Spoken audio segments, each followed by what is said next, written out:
রাজনৈতিক প্রতিযোগিতাকে, কোনো সহিংস কোনো দখলদারিত্বে, কোনো বৈরী কোনো রাজনৈতিক সংস্কৃতি কোনোভাবে যাতে প্রশ্রয় না পায়, আমি আশা করি সকল রাজনৈতিক দল এ ব্যাপারে দায়িত্বশীল ভূমিকা পালন করবেন। হতে পারে সরকারের উচিত হবে অনতিবিলম্বে অবৈধ অস্ত্র সহ সকল ধরনের অস্ত্রকে আইনের আওতায় নিয়ে আসা, সরকারের হেফাজতে এটাকে নিয়ে আসা।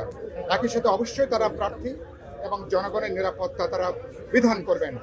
আর আমি মনে করি যে রাজনৈতিক দলগুলোর উদ্দেশ্যে আমার বক্তব্য, আমাদের মধ্যে ভিন্নমত থাকবে, রাজনৈতিক প্রতিযোগিতা থাকবে।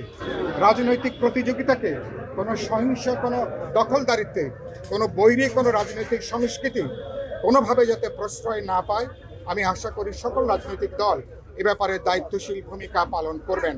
শেষ কথা আমি যেটা বলতে চাই যে আমি দেখতে চাই ভোটাররা যেমন মার্কা দেখে ভোটাররা যেমন ভোট দেবেন, একই সাথে এবারকার বিশেষ করে জুলাই অভ্যুত্থানের পরে মানুষের মনন জগতে যে পরিবর্তন, এবার নির্বাচনে প্রার্থী কারা, প্রার্থীর তার রাজনৈতিক জীবন এবং তার সংগ্রামী জীবন এবং তার সামগ্রিকভাবে প্রার্থীর গুণাগুণ, দক্ষতা, যোগ্যতা বিবেচনা করে প্রার্থীরা অত্যন্ত সচেতনভাবে তারা ভোট প্রয়োগ করবেন।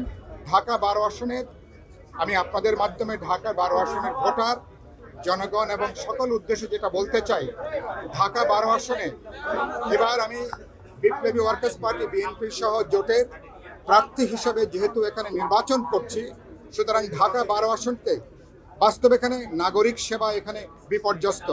নাগরিক সেবাকে আমি নিশ্চিত করতে চাই। এখানে সন্ত্রাস, মাফিয়া, চাঁদাবাজি, দখলদারিত্বে মানুষের কিন্তু জান ওষ্ঠাগত।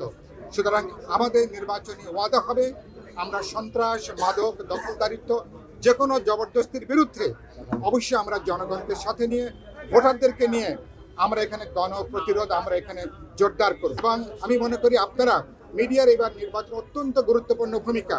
আমি দেখতে চাই মিডিয়া পেশাদারি দায়িত্বের সাথে ভূমিকাটা পালন করবেন।